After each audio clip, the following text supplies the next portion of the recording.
Start करते हैं हमारा next next type of discrimination. वो है रेस डिस्क्रिमिनेशन। अब रेस डिस्क्रिमिनेशन क्या है कि you are giving some discriminatory treatment to someone based on skin colour या स्किन का जो कॉम्प्लेक्शन है। ठीक है, कि कोई जो है वो सपोज नेग्रो है, कोई जो है वो है मुस्लिम है। हमारे यहाँ एक चीज़ जो बहुत ज़्यादा, खैर वो रिलीजियस डिस्क्रिमिनेशन में आएगी कि क्रिश्चियंस के लिए जो जॉब्स होती हैं और जो मुस्लिम्स के लिए जॉब डेजिग्नेशन होती हैं उसकी बेस पे we will talk. Race discrimination क्या है कि कलर सॉरी स्किन कॉम्प्लेक्शन की वजह से you are providing discriminatory behaviour और treatment to the individuals who are working inside the work place.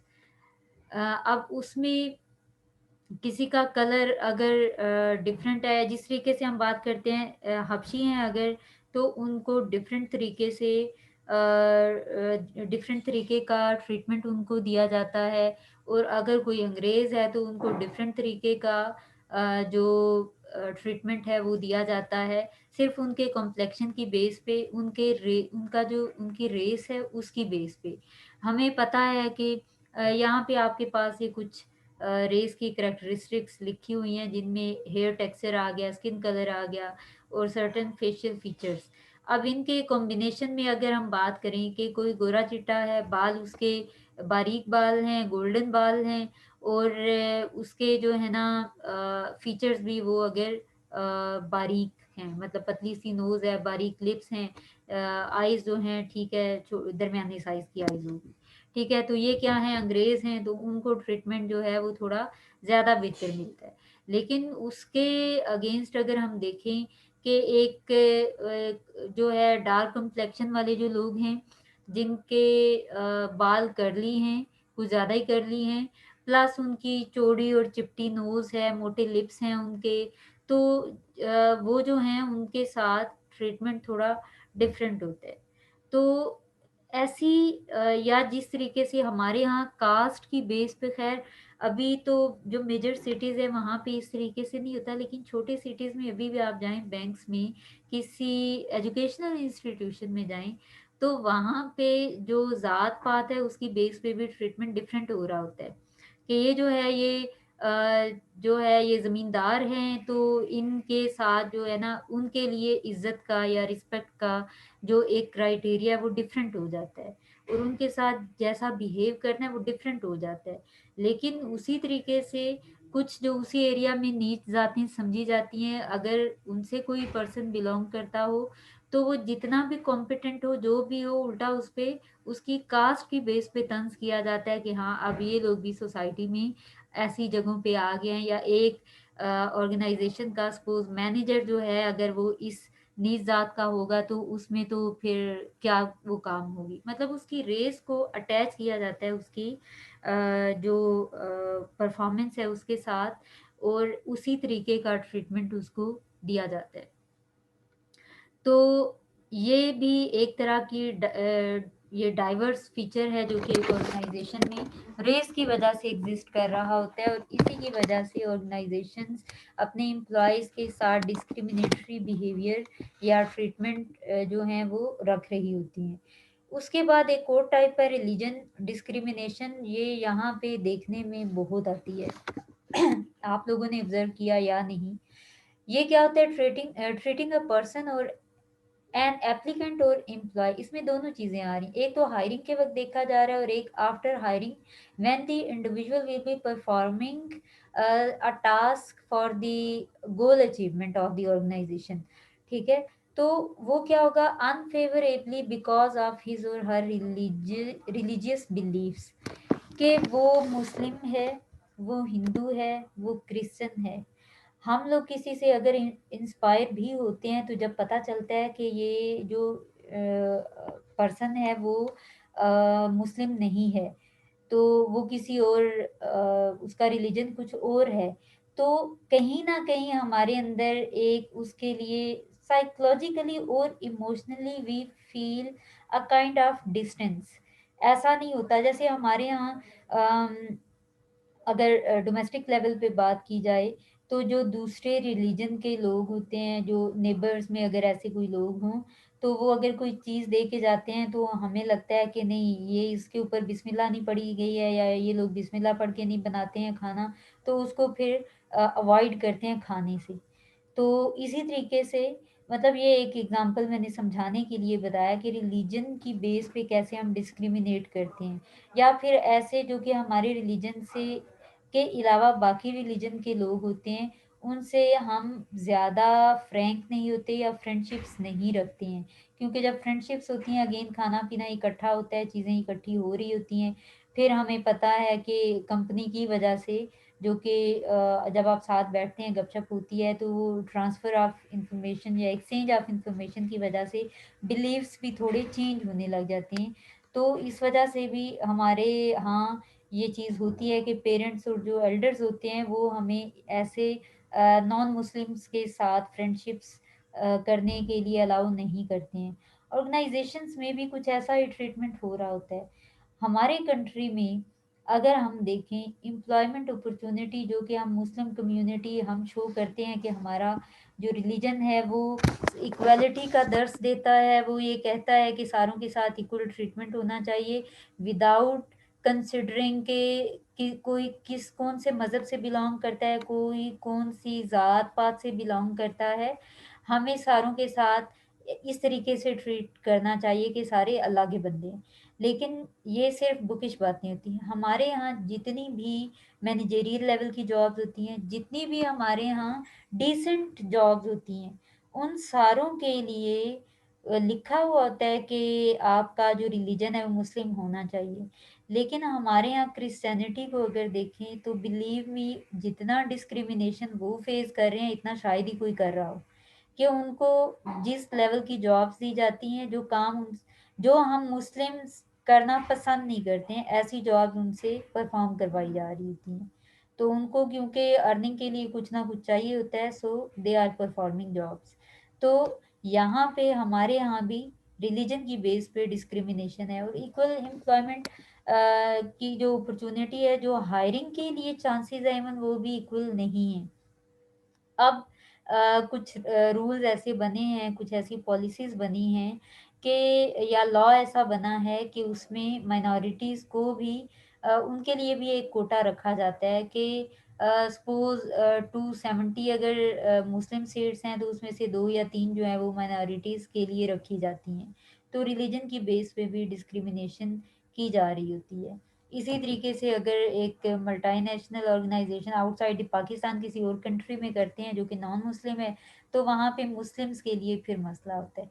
Saudi Arabian है सपोज, तो वहाँ पे वो तो मेरा ख्याल है नेशनल डिस्क्रिमिनेशन में ज़्यादा आएगा कि सऊदी जो हैं वो अपने सऊदियों की गलती नहीं मानते, चाहे उनकी गलती हो। इसी तरीके से चाइनीज़ हैं, चाइना में कोई पाकिस्तानी है अगर और एक चाइनीज़ है, इन दोनों का कोई डिस्प्यूट हो जाता है, तो किसी भी सूरत में वो चाइनीज़ के ऊपर कोई हर्फ नहीं आने देते हैं, उनका रूल ही ऐसा है।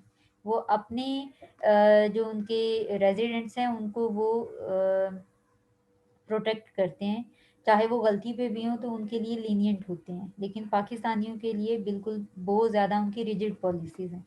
इसी तरीके से हमारे यहाँ रिलीजन की बेस पे काफ़ी ज़्यादा डिस्क्रिमिनेशन एम्प्लॉइज़ को फेस करना पड़ती है।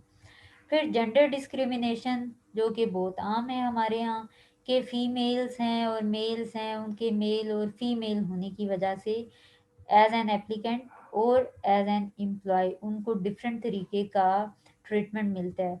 ट्रांसजेंडर सबसे मेन चीज़ हमारे यहाँ, तो एक ये टैबू समझा जाता है कि जो जिनको हम शीमेल कहते हैं, अब उनको उनका शीमेल होना या ट्रांसजेंडर होना जैसे उनकी गलती है। तो उनको पहले तो कोई भी किसी भी तरह की जॉब अपॉर्चुनिटी नहीं दी जाती थी। इवन स्पोर्ट्स में ऐसे लोग होते हैं, जिस तरह से हम कह सकते हैं पंजाब यूनिवर्सिटी में स्पोर्ट्स साइंसेज में काफ़ी स्टूडेंट्स थी। अब उनके क्या होता है कि गेमिंग की वजह से कुछ चेंजेस उनके अंदर आती हैं, और फिर क्या होता है कि जब वो नेशनल लेवल पे एथलीट्स के लिए वो अपने आप वो अपीयर होती हैं, तो वहाँ पे फिर नेशनल लेवल पे एथलीट होने के लिए जब वो अपीयर होते हैं तो उनमें फिर वो फीमेल या मेल दोनों की कैटेगरी से निकल रहे होते हैं। उनकी जो फिजिकल और जो हार्मोनल करेक्टरिस्टिक्स होती हैं वो डिफरेंट हो जाती हैं। इस बेस पे फिर उनकी सिलेक्शन नहीं होती थी। इसी तरीके से मेडिकल प्रोफेशन में कुछ ऐसे लोग थे जो कि बहुत ज़्यादा कॉम्पिटेंट थे, लेकिन जैसे ही ये चीज़ रिवील हुई कि वो ट्रांसजेंडर हैं, वो मेल या फीमेल दोनों, कंप्लीट मेल या कंप्लीट फीमेल नहीं है, उनको फिर उस प्रोफेशन से रिज़ाइन देनी पड़ी, क्योंकि हमारी जो नेशनल एम्प्लॉयमेंट हमारा नेशनल एम्प्लॉयमेंट लॉ था उसके अकॉर्डिंग मेल या फीमेल, पूरा मेल या पूरा फीमेल होना चाहिए। तो ट्रांसजेंडर होने की वजह से ऐसे लोगों को उस प्रोफेशन को गुड बाय कहना पड़ा। लेकिन अभी माशाल्लाह काफ़ी ज़्यादा चेंजेस जो हैं वो लॉ में आ चुकी हैं। कुछ जॉब एड्स अगर आप देखते हो, कभी नज़र आए हो, तो उनमें इक्वल अपॉर्चुनिटी प्रोवाइड की जा रही होती है। मेल फीमेल के साथ ट्रांसजेंडर भी लिखी जाती है, या ट्रांसजेंडर के लिए एक अलग से कोटा जो है वो दिया मेंशन किया जाता है, ताकि उनको भी इक्वल अपॉर्चुनिटी दी जाए एम्प्लॉयमेंट के लिए। इसके बाद एक अच्छा, जेंडर डिस्क्रिमिनेशन में इसके अलावा जैसे अगेन ये होता है कि कोई फीमेल है तो घर को भी संभालना है, बच्चों को भी संभालना है, तो मैनेजेरियल लेवल की डेजिग्नेशन पे उनको अपॉइंट नहीं किया जाएगा।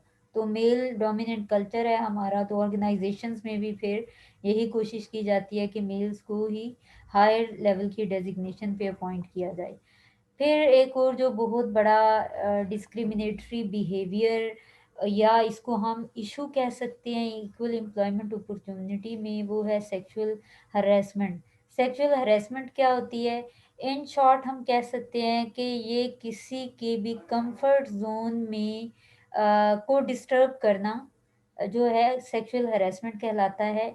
या किसी को भी इस तरीके से ट्रीट करना, वो वर्बल ट्रीटमेंट भी हो सकता है, वो फिजिकल ट्रीटमेंट भी हो सकता है, कि वो अनकंफर्टेबल फील करे। ठीक है। अब यहाँ पे क्या होता है कि एम्प्लॉयमेंट में, जैसे हमारे मीडिया में भी काफ़ी जितने ड्रामाज हैं उनके अंदर भी दिखाया जाता है कि फीमेल्स हैं, उनको फीमेल होने का एहसास ज़्यादा दिलाया जाता है, बजाय इसके कि उनको एक एम्प्लॉय की तरह से ट्रीट किया जाए।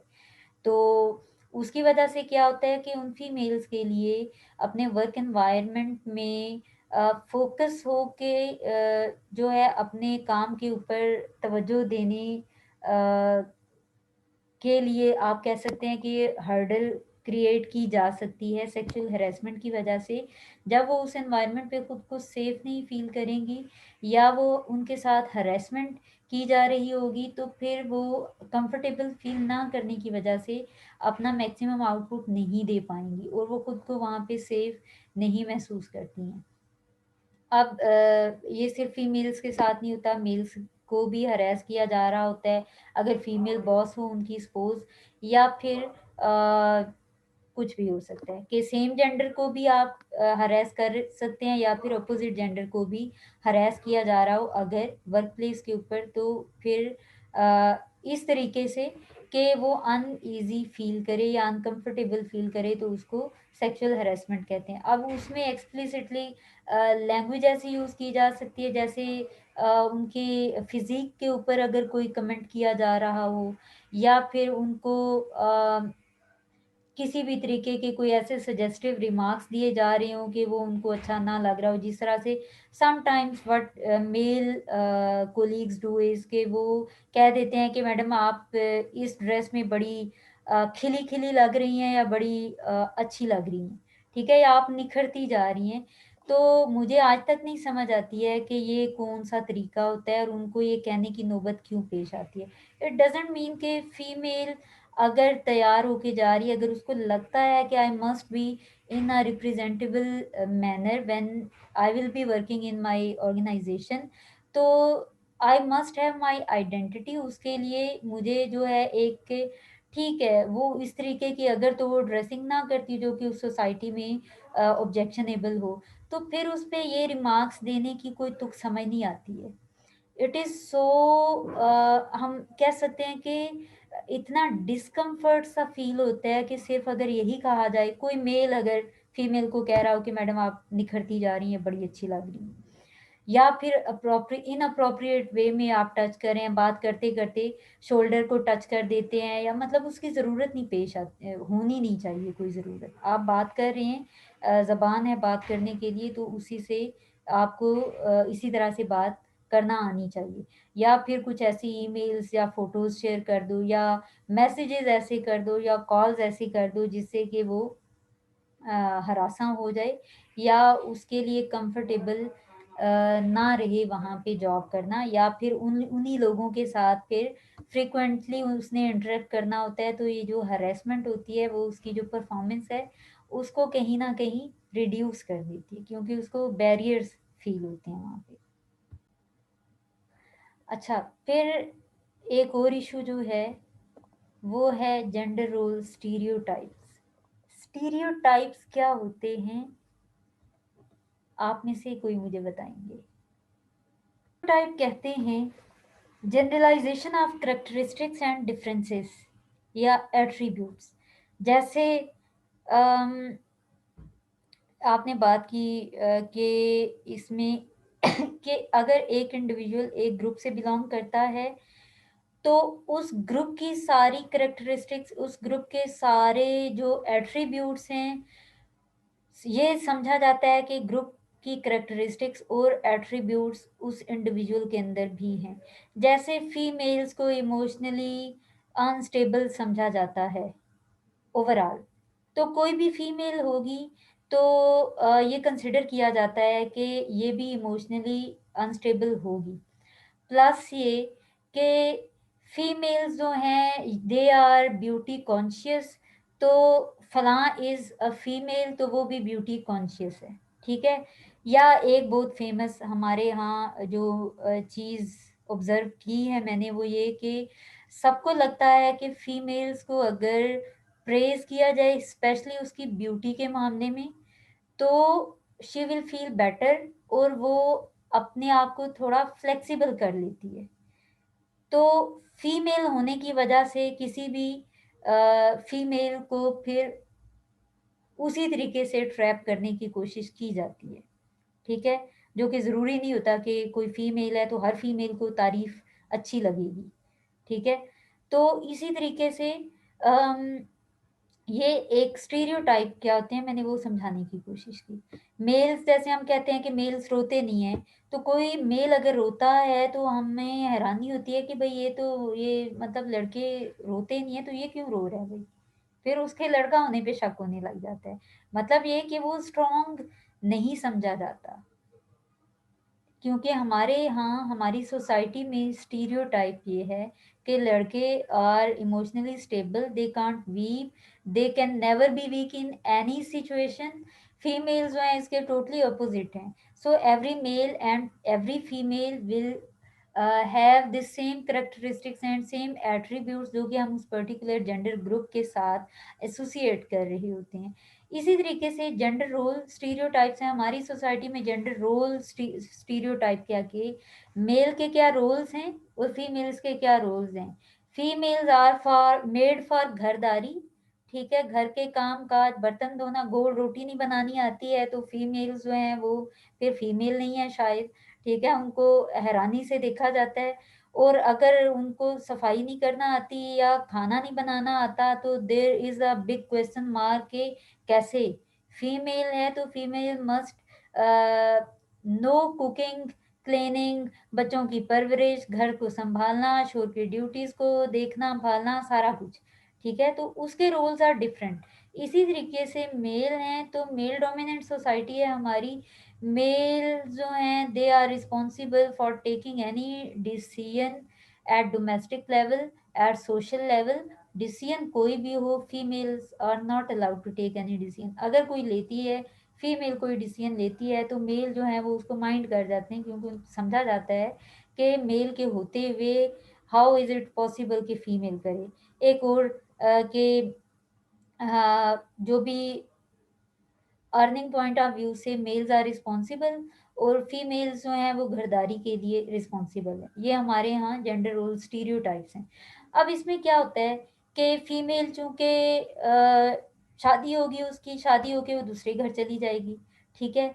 वहां पे फिर उसने इन लॉज को देखना है, उसने फैमिली स्टार्ट करनी है, उसने घर के काम काज करने हैं, तो वो ऑफिस को ज़्यादा टाइम नहीं दे पाएगी, या वो साइकोलॉजिकली अपने आप को डिसएंगेज नहीं कर पाएगी अपने डोमेस्टिक जो भी उसकी एक्टिविटीज़ हैं उनसे, while she will be working inside the work place. काम के ऊपर, जॉब के ऊपर होते हुए भी उसको घर की टेंशन्स होंगी। इस ये एक परसेप्शन है, ये एक स्टीरियोटाइप है। तो ये समझा जाता है कि female shouldn't be allowed to get promotion specially on managerial level. और इसी तरीके से मेल्स हैं, तो मेल क्योंकि उनका ब्रॉटअप ही ऐसे हुआ है, उनकी परवरिश ऐसे हुई हुई है कि वो जो है बहन भाई के साथ हैं, अगर बच्चे भी, इवन तो भाइयों को कहा जाता है कि you must be taking care of your sister because you are strong, you have to protect her. तो एक शुरू से ही उसकी अपब्रिंगिंग में ये चीज़ शामिल हो जाती है। तो इसलिए मेल जो है वो रिस्पॉन्सिबल समझे जाते हैं for taking care of each and everything. तो उनके लिए मैनेजेरियल लेवल डेजिग्नेशंस जो हैं वो सूटेबल समझी जाती हैं। ये हमारी, क्योंकि सोसाइटी में अपब्रिंगिंग ऐसे हो रही होती है बच्चों की जेंडर की बेस पे, लड़कियों को रोटियां बनाना सिखाई जा रही होती हैं, खाना बनाना सिखाया जा रहा होता है, लड़कों को जो है वो बाहर से शॉपिंग करके लेके आना, घर की छोटी मोटी चीज़ें लेके आना, शादियों पे जाना है अगर, तो वो जो है वो एक रिस्पॉन्सिबिलिटी उनकी होगी कि वो सबको लेके आए जाएं, पिक एंड ड्रॉप सर्विस दें, और इस टाइप के काम जो हैं वो उनको बाहर के करने वाले काम, इन शॉर्ट वो उनको दिए जाएं। तो इसलिए मेल्स का एक्सपोजर जो है वो ज़्यादा होता है। मेल ज़्यादा मेच्योर जल्दी इस वजह से हो जाते हैं, specially in taking their decisions, कि वो एक्सपोज टू मल्टीपल सिचुएशंस होते हैं एक्सटर्नल एनवायरनमेंट के साथ, उनको एक्सपोजर का चांस ज़्यादा दिया जाता है शुरू से ही, इसलिए उनकी डिसीजन मेकिंग ज़्यादा स्ट्रॉन्ग होती है। तो अपब्रिंगिंग में इश्यूज की वजह से ये स्टीरियोटाइप्स कहीं ना कहीं ठीक समझे जाते हैं। फिर जैसे नर्सिंग प्रोफेशंस की जॉब की बात की है मैंने, तो nursing profession is suitable for females only, लेकिन मेल्स जो हैं they are not much emotionally attached with someone या विद पेशेंट्स, तो इसलिए they are not considered as suitable for nursing profession. तो उनके लिए, उनको आर्मी हो गई जहाँ पे लड़ाई झगड़ा और फिजिकल स्ट्रेंथ चाहिए वहाँ के लिए, या मेंटल स्टेबिलिटी चाहिए वहाँ पे, इंडिविजुअल जो मेल हैं स्पेशली हमारे, उनको कंसिडर किया जाता है और उनको जो है वो प्रेफरेंस दी जाती है जॉब रूल्स की वजह से, क्योंकि स्टीरियोटाइप ऐसी बनी हुई है। फिर एक और इशू जो आता है इक्वल एम्प्लॉयमेंट अपॉर्चुनिटी में, that is glass ceiling. Glass ceiling का मतलब ये है कि कुछ इनविजिबल बैरियर्स होते हैं जो कि फीमेल्स और मिनॉरिटीज़ को हायर लेवल की डेजिग्नेशन पे प्रमोट होने के लिए रोक रही होती हैं, ठीक है। जैसे मैंने मैनेजरियल लेवल की बात की है, तो इसमें फीमेल्स के लिए क्या होता है कि अगेन वही चीज़ कि इनकी कल को शादी हो जाएगी तो इनको इतना सिखाने की क्या ज़रूरत है, ये ऑर्गेनाइजेशन छोड़ के कहीं ना कहीं और शिफ्ट कर जाएंगी। इसलिए मेल डोमिनेंट हायरार्की होती है किसी भी ऑर्गेनाइजेशन के अंदर। वो कोई चंद एक मल्टी लेवल ऑर्गेनाइजेशंस आपने शायद देखी भाली हों जिनमें के कुछ हायर लेवल की डेजिग्नेशन पे फीमेल्स होती हैं, या फिर वो होती ही नहीं है। और ये ऐसे इनविजिबल बैरियर्स होते हैं जो कि फीमेल्स के अंदर नहीं होते हैं due to their performance, due to their dedication, बल्कि एक सोसाइटी उनके लिए ये बैरियर्स क्रिएट कर रही होती है। शायद कहीं ना कहीं ऐसी सोसाइटी की साइकी होती है कि फीमेल्स को वो डोमिनेंट होना पसंद नहीं करते हैं, इसलिए उनके लिए ऐसे ब्लॉक्स, ऐसे सीलिंग जो है वो ऐसे बैरियर्स क्रिएट किए जाते हैं ताकि उनको हायर लेवल पे लेके ही ना दिया जाया जाए, ठीक है। तो इसके बाद कुछ और जो एम्प्लॉयमेंट, डिस्क्रिमिनेटरी एम्प्लॉयमेंट प्रैक्टिसेस हैं, इनके ऊपर हम मज़ीद डिस्कशन इंशाल्लाह नेक्स्ट लेक्चर में करेंगे। यहाँ तक किसी का कोई क्वेश्चन हो?